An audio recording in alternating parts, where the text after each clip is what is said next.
Hello दोस्तों। आप सभी कैसे हो? अच्छे ही होंगे। चलिए आज हम बात करते हैं एक ऐसे अध्याय की जिसका शीर्षक है जहाँ चाह वहाँ राह। ये कक्षा छठी का हिंदी पुस्तक रिमझिम का अध्याय 5 है, जहाँ चाह वहाँ राह। दोस्तों आज हम इसके अंदर ना एक ही बहुत ही महत्वपूर्ण स्त्री के बारे में बात करेंगे जिसका नाम इला है। अब इला क्या है, कौन है, हम जानते हैं। जैसा कि आप इस तस्वीर में देख सकते हो कि इला एक दिव्यांगजन है। ठीक है। तो इला बहुत ही इसकी कहानी बहुत ही रोचक है। इला 26 साल की है, गुजरात के सूरत ज़िले में रहती है। ठीक है। उसका बचपन अमरेली ज़िले के राजकोट गांव में अपने नाना के यहाँ बीता है। ठीक है।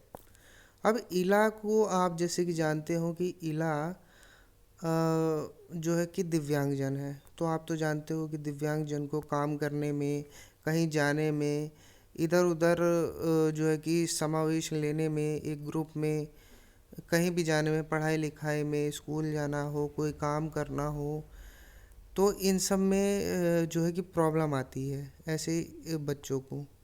लेकिन ये कहते हैं ना कि जो अपनी समस्याओं से लड़ कर के आगे बढ़ जाते हैं, जीत उन्हीं की होती है। और जो पीछे देखते रह जाते हैं वो पीछे ही रह जाते हैं। तो आइए, जैसे कि हमने बात की कि इला जो है गुजरात की रहने वाली है। ठीक है। इला की माँ जो है ना, और इला की माँ और उसकी दादी जो है वो काशीदाकारी करती है। ठीक है। तो इला ने भी जो है कि उसकी माँ और नानी को देखते हुए काशीदाकारी करने का जो है कि फैसला लिया कि अब मैं भी जो है कि कशीदाकारी करूँगी। अब उसने क्या किया कि अब इला के जैसे कि हाथ आपने ऊपर देखे कि उसके हाथ काम नहीं करते हैं। तो उसने अपने हाथों को जो है कि उसने अपने पैरों को ही हाथ बना लिए। उसने क्या किया, अपने पैरों के अंगूठे का सहारा लिया सुई को पकड़ने के लिए। दोनों अंगूठों के बीच में सुई थमाकर कच्चा रेशम पिरोया, क्योंकि आसान काम नहीं था। जो इला ने अपने दोनों पैरों के बीच में सुई फंसाई। ठीक है। उसके अंदर जो है कच्चा रेशम पिरोना उसने चालू किया, जो कि आसान काम नहीं था।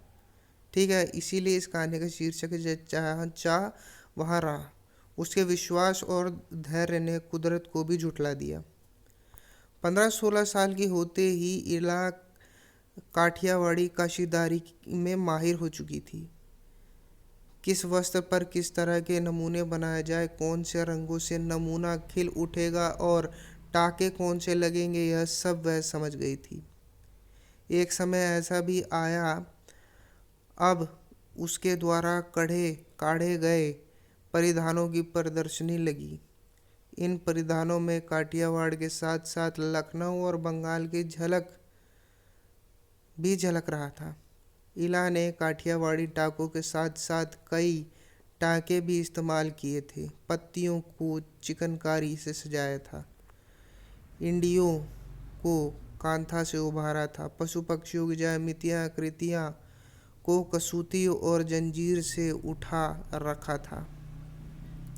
पारंपरिक पारंपरिक डिजाइनों में यह नवीनता सभी को बहुत भाई। ठीक है। मतलब कि इतना आप देखिए कि जिस बच्ची के हाथ नहीं चलते और उसने अपने मात्र पैरों से ही ये जो है कि एक जिसकी कल्पना भी नहीं कर सकते आप और हम, उसने वो काम कर दिया। तो ये कुछ इला के बारे में महत्वपूर्ण तथ्य थे। इसमें मेनली हम जो है ना, हमने इला के बारे में जाना। इला किस तरीके की जो है कि काम करती है। उस काम का नाम है काशीदाकारी, और वो काठियावाड़ी जो है कि कारीगरी करती है। ठीक है। अब काशीदाकारी करती है तो इला जो काशीदाकारी करती है तो कौन कौन सी काशीदाकारी करती है, देखो। इला जो है ना, जैसे कि आप ये देख सकते हैं कि वो जंजीरों से वो करती है, मतलब कि इस तरीके को डिज़ाइन बनाती है। जैसे यहाँ पे 2 में लिखा हुआ है कि एक सादा रुमाल लो, या कपड़ा काट कर बनाओ। उस पर नीचे दिए गए टाकों में से किसी एक टाके का इस्तेमाल करते हुए बड़ों की मदद से कढ़ाई करो। अब ये देखो, इला कौन कौन सी कढ़ाई किया करती थी। ये जंजीर वाली कढ़ाई करती थी, मछली टाका वाली कढ़ाई करती थी, भारवा टाका की कढ़ाई कढ़ाई करती थी, उल्टी बखिया की कढ़ाई करती थी, खुला हुआ जंजीर टाका। मतलब ये जो आपको ये बुक में पढ़ाया जा रहा है ना, यहाँ पे आपको मेन चीज़ इसलिए पढ़ाई जा रही है ताकि आपको अपने जो कि देश की संस्कृति की जो है कि इसके बारे में पता लग सके कि ये क्या है गुजरात में, मतलब कि क्या फेमस है।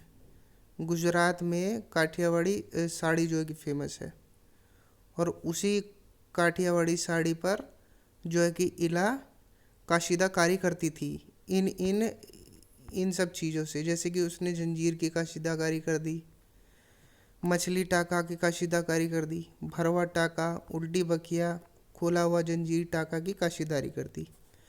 तो इसके बारे में हमने जाना। ठीक है, तो पढ़ते रहिए। All the best.